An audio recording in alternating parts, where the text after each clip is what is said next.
Сәлеметсіздер ме менің оқырмандарым және құрметті қазақ елі.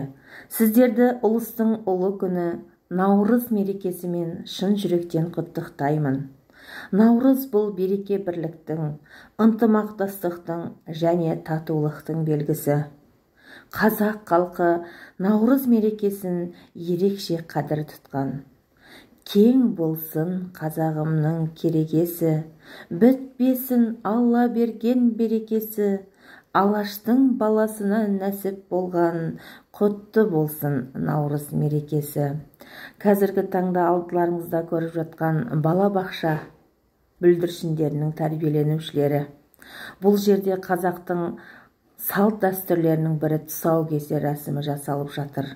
Тұсаукесер рәсімін қазақ халқы негізі 1 жасқа толған баланы ала жіппен, тоқ шекпен, болмаса шөппен кескен. Ала жіппен кесуінің себебі ала жіпті аттамасын деген мәністе кеседі. Ал шөппенен кесу рәсімі бұл шөптей көгерсін, көп болсын деген мәнісі. Тоқ шекпен кесудің мәнісі бұл бай болсын, бай қуатты болсын деп осылай ырымдап жасаған. Және тұсаукесер рәсімінде тұсауды пышақпен кескен. Қазақтың әрбір салт дәстүрін қадір тұтайық.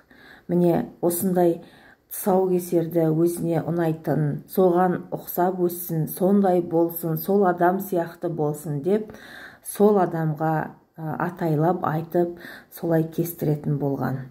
Енді бұл бүлдіршіндердің өте керемет, кім болса да балабақшада тәрбиеленуі есте қалатын, осы бастан балдарды тәрбиеленуіміз осы ырымдардың бірі деп ойлаймын.